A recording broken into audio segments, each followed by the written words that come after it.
प्रिय भक्तजनों, आज आप सभी के समक्ष श्री विष्णु पुराण से छठा अंश प्रस्तुत है।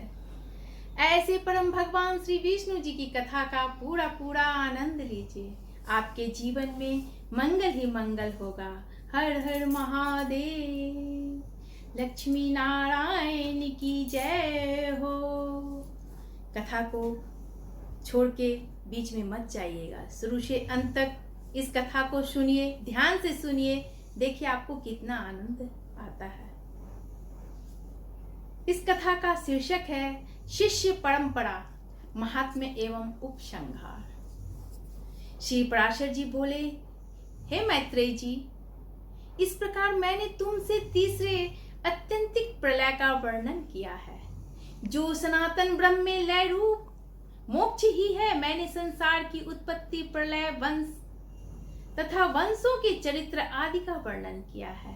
हे मैत्रेय, मैंने तुम्हें सुनने के लिए उत्सुक देखकर ये संपूर्ण शास्त्रों में श्रेष्ठ सर्व पापहारी श्री विष्णु पुराण सुना दिया। अब तुम्हें जो कुछ पूछना है पूछो ना, बोलो क्या पूछना है। श्री मैत्रेय जी ने कहा, हे भगवान, मैंने आपसे जो कुछ पूछा था वह सब आप कह चुके हैं और मैंने ध्यानपूर्वक सुना। हे मुनीश्वर, आपकी कृपा से मेरा हृदय शुद्ध एवं निर्मल हो गया है। मैं यह भली प्रकार से जान गया कि संपूर्ण सृष्टि श्री विष्णु से है, उनसे भिन्न कुछ भी नहीं है। हे महामुनि, आपके प्रसाद से मैं धन्य हो गया। हे गुरु, संपूर्ण पुराण के कथन करने के लिए मैंने जो आपको कष्ट दिया उसके लिए आप मुझे क्षमा करें।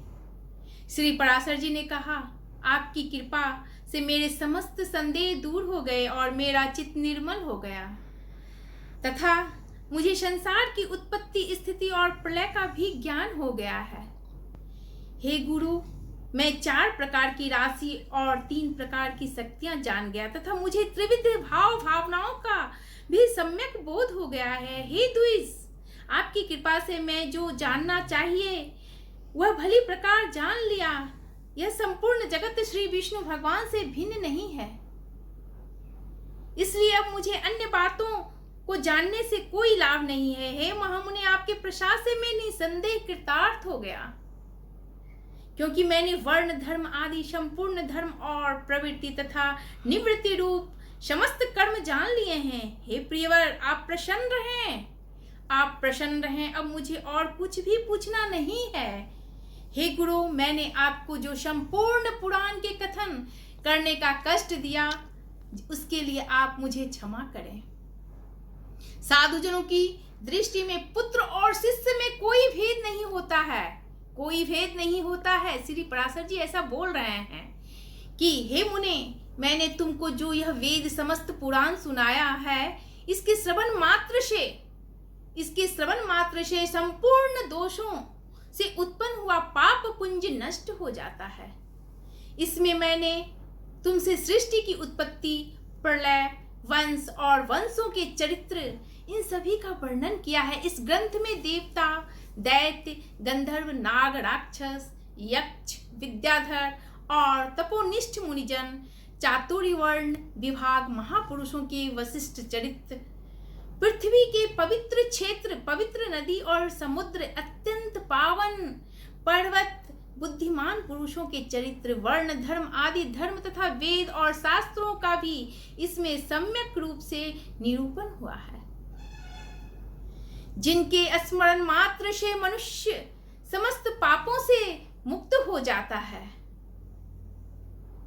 जो अव्ययात्मा भगवान हरि संसार की उत्पत्ति, स्थिति और प्रलय के एकमात्र कारण है। इस विष्णु पुराण में वर्णन किया गया है, जिनके नाम का गुणानुवाद करने से भी मनुष्य सिंह से भयभीत हुए गिद्धों की नाई समस्त पापों से मुक्त हो जाता है। मैत्रेय, जिनका भक्ति से किया हुआ नाम संकीर्तन गायन संपूर्ण धातुओं को पिघलाने वाले अग्नि के तुल्य समस्त पापों को नाश कर देने वाला है, जिनका एक बार भी स्मरण करने से मनुष्यों को नरक की यातनाएं देने वाला अत्यंत कठिन से कठिन पाप तुरंत नष्ट हो जाता है। हे द्विजोत्तम, हिरण्यगर्भ, देवेंद्र, रुद्र आदि आदित्य, अश्विनी कुमार, वायु, अग्नि, वसु, साध्य और विश्वदेव आदि देवगण, यक्ष, राक्षस, उड़ग, सिद्ध, दैत्य, गंधर्व, दानव, अप्सरा, तारा, नक्षत्र, समस्त ग्रह, सप्त ऋषि लोक, लोकपालायंगन, ब्रह्मांड आदि, मनुष्य, पशु, मृग, सरीसृप, विहंग, पलाश आदि, वृक्ष, वन, अग्नि, समुद्र, नदी, पाताल तथा पृथ्वी आदि और शब्द आदि विषयों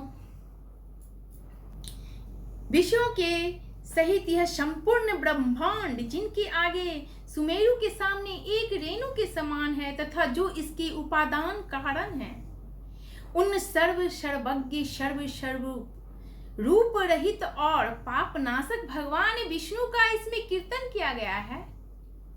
हे मुनि शक्तम, अश्वमेध यज्ञ में अवभृत स्नान करने से जो फल मिलता है वही फल मनुष्य इसको सुनकर प्राप्त कर सकता है। सिर्फ सुनने मात्र से इसका फल प्राप्त हो जाता है। प्रयाग, पुष्कर, कुरुक्षेत्र तथा समुद्र तट पर रहकर उपवास करने से जो फल मिलता है वही इस पुराण को सुनने से फल प्राप्त मिल जाता है। 1 वर्ष तक नियम अनुसार अग्निहोत्र करने से मनुष्य को जो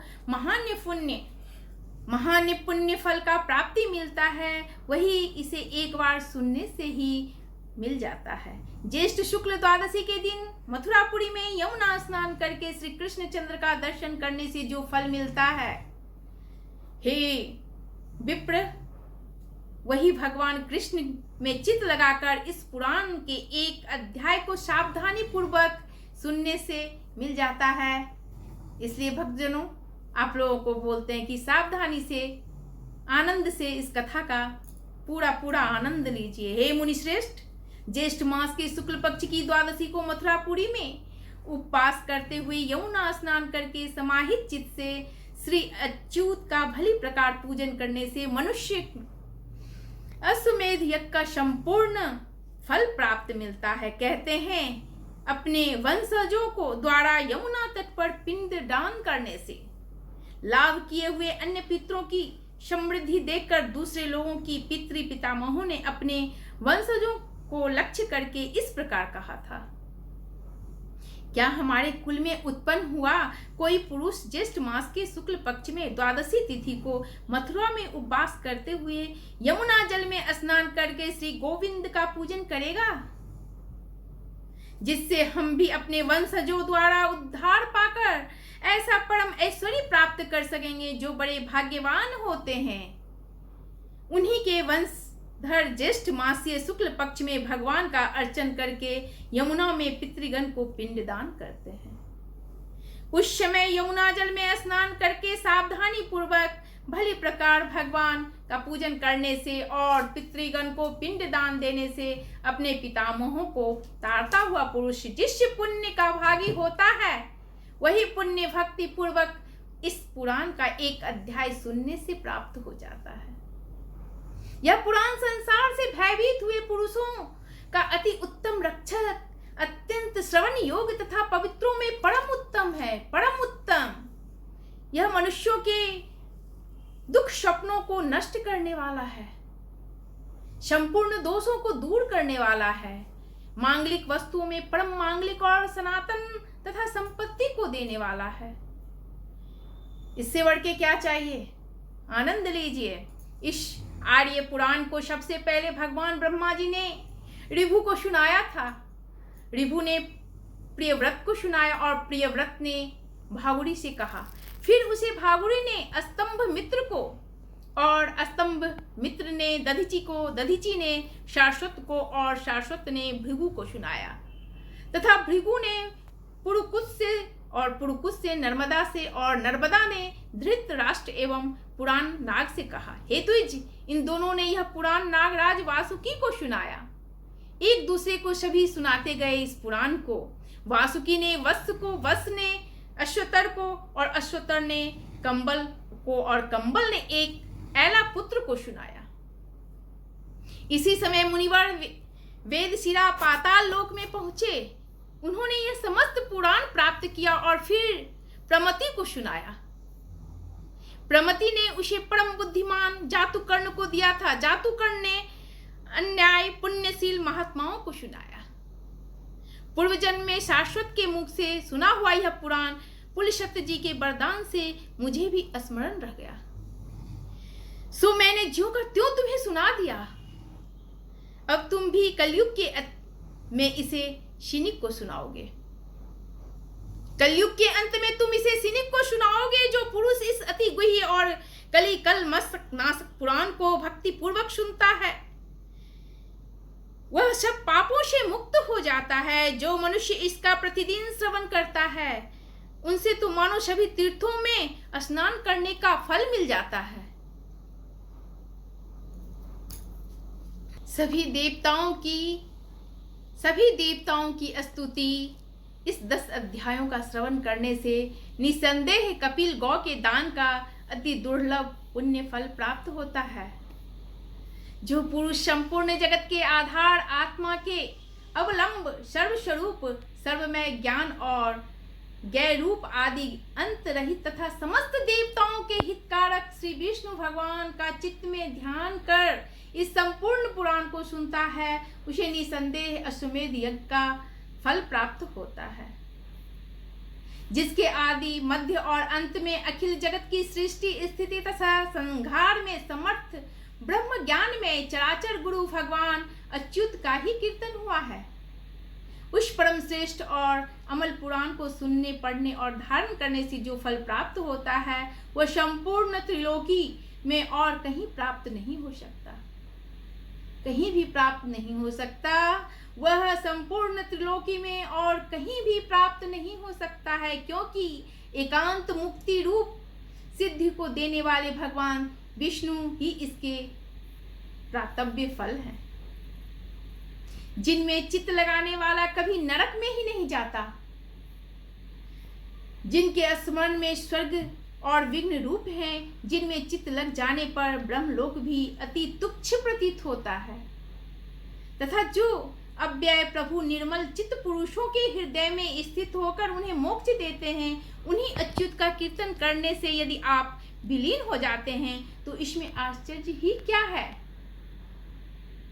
यज्ञवेता कर्मनिष्ठ लोग यज्ञों द्वारा जिनका यज्ञेश्वर रूप से यजन करते हैं, ज्ञानी जन जिनका परावरमय ब्रह्म स्वरूप से ध्यान करते हैं, जिनका स्मरण करने से पुरुष न जन्मता है न मरता है और न बढ़ता है और न छिन्न होता है, तथा जो न कारण है और न कार्य ही है, उन श्री हरि के अतिरिक्त और क्या सुना जाए।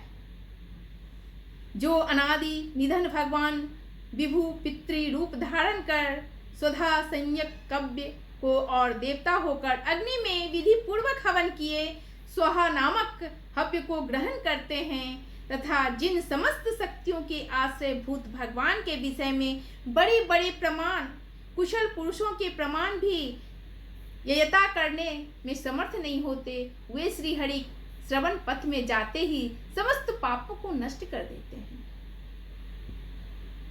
जिन परिणामहीन प्रभु का आदि अंत वृद्धि और क्षय कुछ भी नहीं होता, जो नित्य निर्विकार पदार्थ हैं, उन प्रभु पुरुषोत्तम को मैं नमस्कार करता हूँ। जो उन्हीं के समान गुणों को भोगने वाला है, एक होकर भी अनेक रूप है तथा शुद्ध होकर भी विभिन्न रूपों के कारण अशुद्ध सा प्रतीत होता है, और जो ज्ञान स्वरूप एवं समस्त भूत तथा विभूतियों को धारण करने वाला है, उस नित्य एवं अव्यक्त पुरुष को नमस्कार है, जो ज्ञान प्रवृत्ति और तम की एकता रूप है, पुरुष को भोग प्रदान करने में कुशल और त्रिगुणात्मक तथा अव्याकृत है, संसार की उत्पत्ति का कारण है।